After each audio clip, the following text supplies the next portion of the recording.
नमस्कार मंडळी, प्रमिला रेसिपी मराठी या यूट्यूब चॅनलवर तुमच्या सगळ्यांचे स्वागत करते. तर सध्या मक्याच्या सीझन पण चालू आहे आणि पावसाळा पण सुरू आहे. तर असं पावसाळ्याच्या दिवसात काही ना काहीतरी चटपटीत असं खाऊसं वाटतं. तर त्यावेळी काय करायचं, असा चीजी स्वीटकॉर्न बनवून खायचा. खरंच खूप भारी लागतो. त्यासाठी इथं 2 मी मक्याची कणसे सोलून घेतलेली आहेत. सोलून झाल्यानंतर ना एका ताटामध्ये व्हिडिओ दाखवल्याप्रमाणे याच्या बिया काढून घेतलेल्या आहेत. ही रेसिपी मी अगदी साध्या आणि सोप्या पद्धतीने तुमच्यासोबत शेअर केलेली आहे, त्यामुळे व्हिडिओ शेवटपर्यंत स्किप न करता बघा.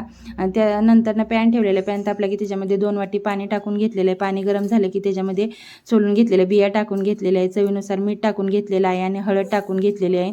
झाकण ठेवून एक 15 मिनिटं एक वाफ काढून घेतलेली आहे. हळद मी कलरसाठी टाकलेली आहे. जर तुम्हाला नसेल टाकायची तर नाही टाकली तरी पण चालू शकते. एका झाऱ्याच्या साहाय्याने ह्यातलं पाणी निथळून एका वाडग्यामध्ये काढून घेतल्यानंतर तोच पॅन ठेवलेला आहे. पॅन तापला की त्याच्यामध्ये बटर टाकून घेतलेलं आहे. त्याच्यामध्ये बारीक चिरलेला लसूण, चिली फ्लेक्स, टोमॅटो केचप, जरी तुम्ही ह्याच्यामध्ये शेजवान चटणी टाकली तरी पण चालू शकते, लाल तिखट, ऑरेगॅनो, पेरी पेरी मसाला.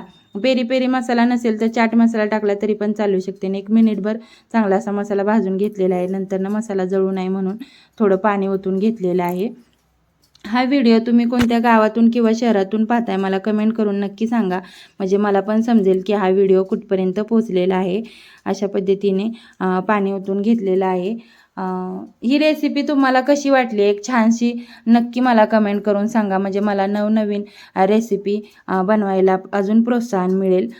बघू शकते अशा पद्धतीने मिक्स करून घेतल्यानंतर ह्या पाण्याला उकळी आल्यानंतर ना ज्या शिजवून घेतलेल्या बिया होत्या ते त्याच्यामध्ये टाकून घेतलेल्या आहे. चांगले असे मिक्स करून घेतलेले आहे. बघू शकते अशा पद्धतीने मिक्स करून झाल्यानंतर हे पाणी आपल्याला पूर्ण आटून द्यायचं आहे. अशा पद्धतीने बघू शकताय. नंतर त्याच्यामध्ये आपण चवीनुसार मीठ टाकून घेणार आहे. आधी पण मीठ टाकलेलं, त्यामुळे ह्यावेळेस विचारच करून मीठ टाकायचं आहे. नंतर वरून बारीक चिरलेली कोथिंबीर टाकून घ्यायची. जरी तुम्ही ह्याच्यावर वरून लिंबू पिळून टाकलं ना तरी पण चालू शकते. आणि नंतर जे चीज असतं ते खिसणीच्या साहाय्याने खिसून घेतलेलं आहे आणि एक झाकण ठेवून 1-2 मिनिटं वितळून घेतलेलं आहे. बघू शकता किती छान असं झालेलं आहे. व्हिडिओ आवडला तर व्हिडिओला एक लाईक करा आणि तुमच्या मित्रमैत्रिणींना जास्तीत जास्त शेअर करा, सबस्क्राईब करा. धन्यवाद.